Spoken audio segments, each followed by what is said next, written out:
Welcome back everybody to Forza Horizon 5, and today we're taking a look at the 2022 MG7. So production of this started in August of 2022, and it's a fastback saloon with elements of sportiness to it. And yeah, visually in terms of its side profile, it looks a bit like an Audi A7, which is the kind of, same kind of design as that car. And yeah, that's the kind of car that this is pretty much trying to go up against. And yeah, you also got the same kind of design language in the front as we saw on the MG Cyberster. Although I do personally prefer the look of this car compared to that sports car. And there are some nice design touches to this car. I like the front bumper, which obviously has air ducts in it to improve aerodynamics and efficiency. It's also got pillarless doors, front and rear. So, which is always a nice little touch. We don't see that often these days, considering, yeah, safety seems to take more of a priority than anything else. I also like the quad exhausts, the fact it's got a spoiler that comes up and down, which is nicely done. We've seen that kind of thing on the Porsche Panamera before. And then you've got a massive boot as well, which obviously being a fastback has a really rather nice hatchback rear design. But yeah, it means that you get plenty of room in the back there. And yeah, you've also got a nice interior going on as well. The usual kind of, screens and whatnot that is so common nowadays. But we still do have analog buttons around, which is nice to see. And then you've got the automatic gearbox. And yeah, I do think that the one whole screen kind of thing is a little bit, well, I'd say a little bit over ostentatious, to be honest. And if you're obviously a low driver, then you're going to have to raise the seat up quite a lot, because at this position, as you can see, can't really see much of the road, although it could just be the camera on this game being a little bit on the low side of things. But yeah, it is a little bit excessive in terms of the screen size for my tastes. I prefer, at least for all the driver stuff to be in one screen, and then all of the other entertainment kind of things in another screen, just to split it up, because when it's one big one like that, it does look a bit weird. Do like the wheels though, and yeah, you can have a choice of two engines in this car. We've got the most powerful engine in this car, but you can choose from a more basic 1.5 litre turbocharged inline 4 engine, which produces 185 horsepower and 221 pounds-feet of torque.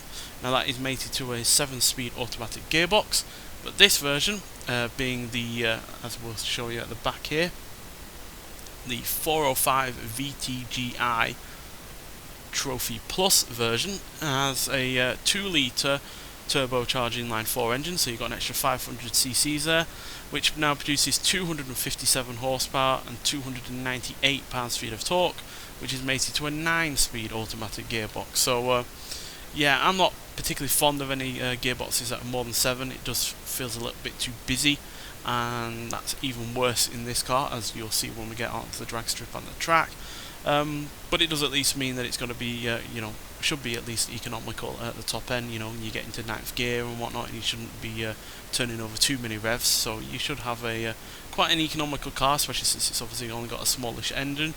But yeah, it's just a little bit less powerful though than the MG6 X Power, which has the same size, which has a smaller engine, but that's producing an extra 43 horsepower and in the region of 60-70 extra pounds-feet of torque thereabouts, from what I can remember. So yeah, for something that is clearly the more top of the line version of MG's lineup, I was expecting it to have the same kind of power as the MG6, to be honest. But the reason it might not have that kind of same power is because this is more of a luxurious saloon rather than an out-and-out sports saloon. Obviously the MG6 X Power has, it's a fixed spoiler, and it's really rather aggressive looking, and yeah, it's obviously got all of that power, so that seems to be the more sporty version of, an MG saloon from nowadays, whereas this is the more luxurious version. And yeah, I can get on board with that. It should hopefully be a good cruiser, and it's obviously got plenty of practicality on the go. So in terms of out, just driving around on a normal day-to-day basis, it should be the superior car. Nonetheless, so let's get out onto the open road and see what this car can do. So like with the MG6, this is front-wheel drive, but I'll get onto why that is a not a bad thing for a luxury car whatsoever in a moment. But let's see what this can do on the drag strip before we hit the speed camera, and then we'll get it around the track. And also look out for something that is really rather weird about this car when we get it down this drag strip, and see if you can notice it. If not, then I will explain when we get past the speed camera. So yeah, let's get out there and see what it can do. So yeah, being front wheel drive and having a fair bit of torque on the go means that, yeah, it does struggle to get off the line a little bit. But once it moves through its gearbox, which obviously has a lot of gears before we even hit 100 miles an hour, it does have decent rate of acceleration. It does have some good mid-range clap. So nearly 111 miles an hour there. So did you notice it? I noticed it immediately when I started driving this car, and that is the fact that third gear, as you can see, has an incredibly short gear ratio. That is only like 3 or 4 miles an hour, something like that. Yeah, we change up to 46, 51, so 5 miles an hour. Now that is really, really strange. Now that's either something wrong with this game, you know, it's been modelled wrong or something or other, or it's something wrong with the actual car in real life, because that is incredibly strange and really rather quite annoying as well.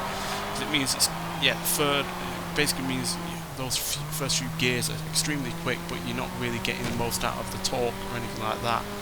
And then, you know, you change 5 gears basically before you even hit 90 miles an hour, which again is just too busy for my liking, quite frankly. But still, let's take a look at what the stats are like before we hit the track. So we're in low end B class, and yeah, those are the stats, which are all fairly decent for a car of this type. You know, it's not got, you know, massive amount of power or a rear-wheel drive drivetrain or anything like that. Speed and handling though, with only really majorly good points. The acceleration, launch and braking were all about average, to be honest. Yeah, it weighs 3,638 pounds, which is obviously quite a heavy amount. Not quite as heavy as, you know, your Audis and whatnot, but they do typically have a lot more in the way of power. The RS7, which this visually looks like in terms of the side profile, obviously has, you know, more than twice that. But nonetheless, let's hear what this car sounds like, and then we'll talk about it some more.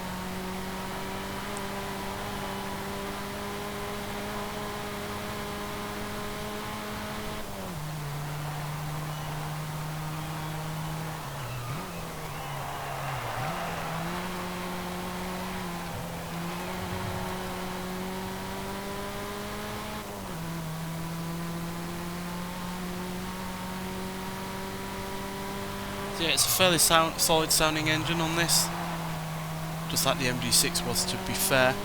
And yeah, just like that car, it handles reasonably fine. It's probably not quite as sharp as that car, given that's more sporty than this is, but still, it handles its weight fairly good.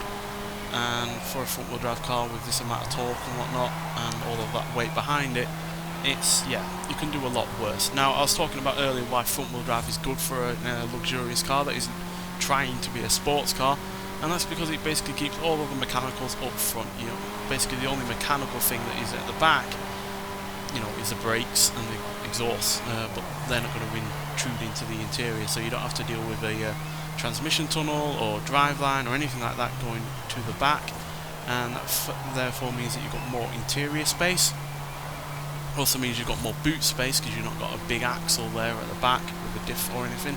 So yeah, I think that works perfectly fine. Saw it on the Oldsmobile Tornado from the 60s, where that was able to have a completely flat floor in its interior, and therefore have a much more spacious and accommodating interior on the whole. So yeah, I think that works perfectly fine for a car that's not trying to be sporty.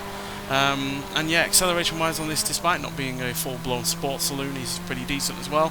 0 to 16 to 6.43 seconds, 0 to 115.851 seconds, and if you can, you know, have a long enough straight, because yeah, the 8th and 9th gears on this are really rather quite poor, you could eventually get up to 166 miles an hour, but I've only really ever able to get up to about 156 or 157. So yeah, it's not the quickest in any means, and yeah, the MG6 is definitely the more fun car to drive. Not just because it's got more power and more torque, but just because it's more sporty. But as far as luxurious saloon cars go, I do like this, and it does remind me of the kind of like Saabs of the like 90s and early 2000s, which typically had around the 250 horsepower mark when it was their most powerful versions. But they also were only front-wheel drive, and yet they were also very likable. So this kind of reminds me of those kind of cars. It looks good.